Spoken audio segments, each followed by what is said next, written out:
Sup, yo? Today we bringing you Gangsta notes. We bringing all the boys to the yard with a glass menagerie by Tennessee Williams. My man. Our narrator Tom gives us the lowdown and tells us that everything we about to peep on this stage is a memory of his.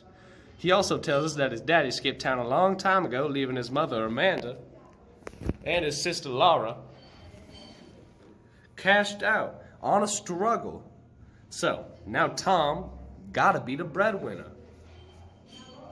Good job, Tom. It's grubbing time in the Wingfield crib where Amanda Laura, you best keep that butt tight to make sure them boys holler. Amanda be bugging that Laura gonna be single forever, but Laura don't expect any brothers to show because of her busted leg and with her acting all shy and stuff. So Amanda starts running her mouth about how she was so fine back in the day. She had 17 buses in one afternoon trying to get a crack at that ghetto booty. Amanda says she could have bagged a rich playboy, but she chose her scrub-tweaking dad instead. Laura making sure her glass collection shine. When Mama gets all turned, saying, Laura, why you ain't going to that school I paid for? apparently, Laura been ducking out and walking around birdhouses and shizzle. Amanda about had him when she Girl, has there ever been a brother you wanted a piece of? Laura say, Well, there was this fly player back in high school named Jim who used to call me Blue Roses. but Jim was too happy to kick it with Laura. A couple months later, Amanda getting all up in Tom's grill when he snaps, saying, Woman, stop hugging my style. Trying to control me. I'm the one bring home the bread. Tom peace out to the movies, but Mama say he probably doing something scandalous. Brother call her a Witch. and bails. Next morning, Tom apologizes for being a buster and say he go to the movies cause he jonesing for a life of adventure. Mama say, Boy, get your head out of your booty. Gotta make plans for Laura. Hook him up with one of them warehouse boys you work with. so later, Tom tell Mama he got a dude named O'Connor dropping by. Amanda loses her mind trying to prep, and Tom say chill. He don't know about Laura. I mean, real talk, she crippled and spent her days with her glass animals. Next night, Tom start talking about that boy Jim who Laura used to have the hots for. Dude was ballin', man. He had mad hoop skills, was the president of every single club, and could even drop some ill rhymes. Things sure done change, cause now he grinding away at the same broke as a joke job as Tom.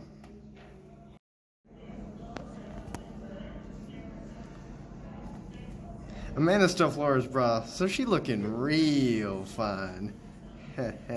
Then she dropped the big news. The cat dropping by is Jim.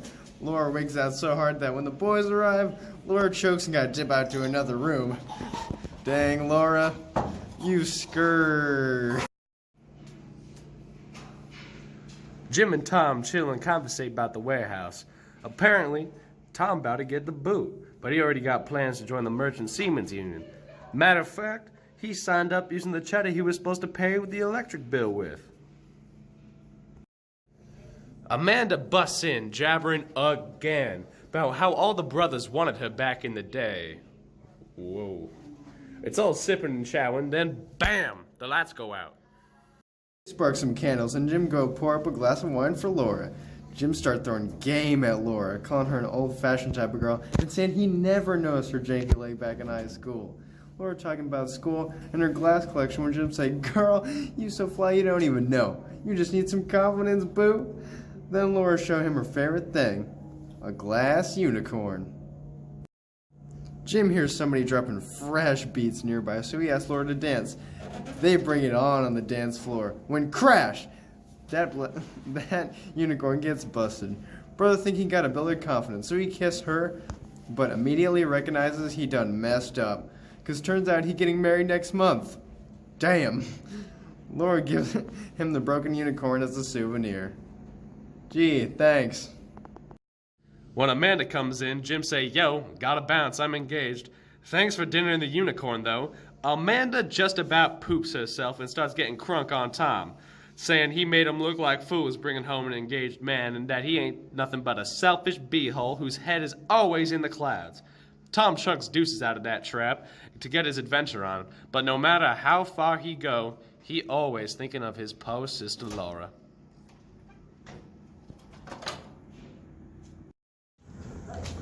right. Yes. Hello, Lance. Hi, Miss Hayes. And class, probably, I don't know. This is the analysis of the Glass Menagerie. We're doing it in video format. Overall, I thought it was a good read.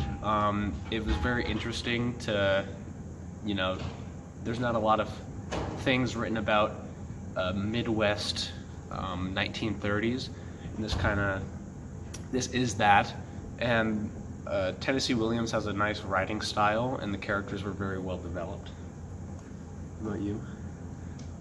Yeah, I kind of liked the theme of longing and kind of that theme of delusion, how, like, everyone in the Wingfield family is, like, deluding themselves, like Amanda about the fact that her daughter's crippled, Laura's in her own world, and Tom wants to be this great adventurer, but he's just some bum at a warehouse. Yeah. Oh.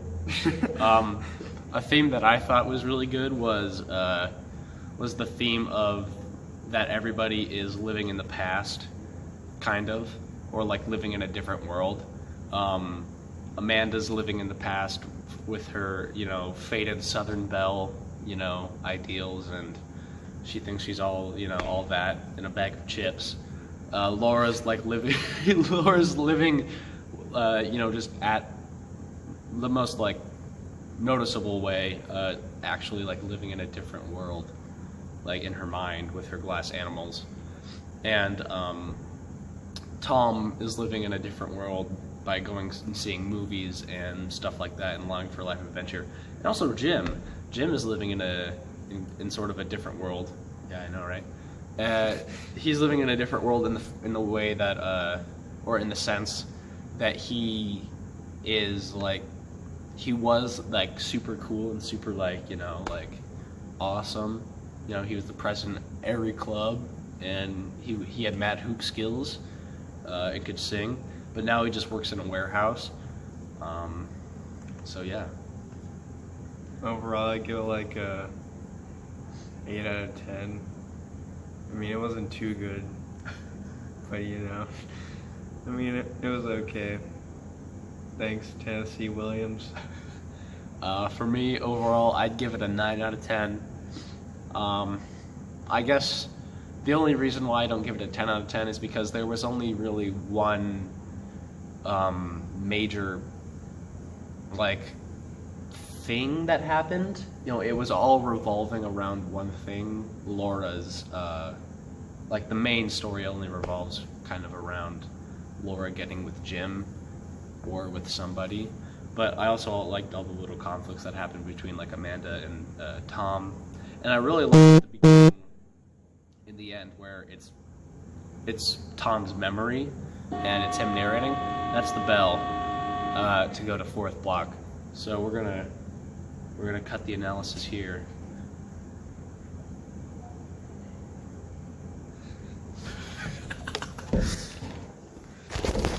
Now, how do you stop this thing?